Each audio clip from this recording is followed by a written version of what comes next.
የድንቅነሽ የ2025 የማህበረሰብ አገልግሎት ተሸላሚያችን ወይዘሮ አሚና ኢብራሂም የእናሳድግ ግብረሰናይ ድርጅት መስራች ወይዘሮ አሚና ኢብራሂም በውቢቷ ደሴ ከተማ ተወልደው ትምህርታቸውን እስከ 12ኛ ክፍል ካደረሱ በኋላ ወደ አሜሪካን ሀገር በመምጣት የከፍተኛ ትምህርታቸውን በፋርማሲ ሙያ በማጠናቀቅ ላለፉት 28 ዓመታት በሙያቸው በማገልገል ላይ ይገኛሉ።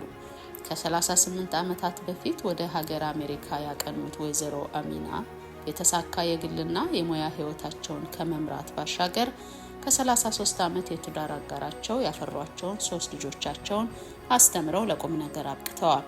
በሀገር ውስጥና በዓለም አቀፍ ደረጃ ማህበረሰቡን በማገልገል በርካታ ኃላፊነቶችንም ተወጥተዋል።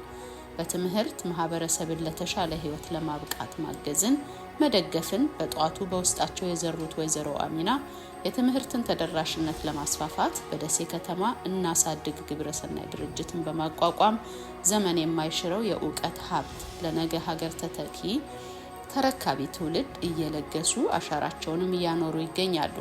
በሀገር አሜሪካን የሚገኙ ወገኖቻቸውን ኑ ደግ እንስራ ብለው በማስተባበር ወላጆቻቸውን በሞት ያጡ በኢኮኖሚ ችግር ምክንያት ልጆቻቸውን ማስተማር ከባድ ከሆነበት ቤተሰብ የመጡ ህፃናትን የትምህርት እድል በማመቻቸትና የትምህርት ቁሳቁሶችን በማሟላት ለወገን መድረስን በተግባር ያሳዩ ልበቅን ሴት ሲሆኑ ታከተኝ ሳይሉ ኃላፊነት የሚሰማውን ሀገር ተረካቢ ዜጋ ለማነጽ እየሰሩ ይገኛሉ።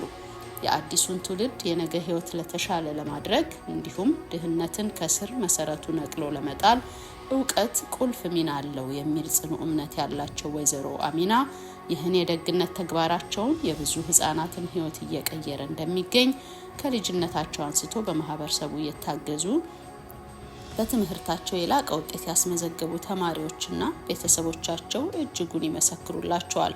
የክልሉ መስተዳደርም ለዚህ መልካም ተግባራቸው የምስክር ወረቀት ሰጥቷቸዋል። ወይዘሮ አሚና በላቀ ተደራሽነት በነገ ሀገር ተረካቢ ህፃናት ላይ እውቀትን በማዳረስ በራሱ የሚተማመን ዜጋን ለመፍጠር እያከናወኑ ያለውን ይህን በጎ ተግባር አጠንክረው እናሳድግ ግብረሰናይ ድርጅትንም የበለጠ የማሳደግ የዘወትር ህልምና ጥረታቸው ነው። የድንቅነሽ የ2025 የማህበረሰብ አገልግሎት ተሸላሚያችን ወይዘሮ አሚና ኢብራሂም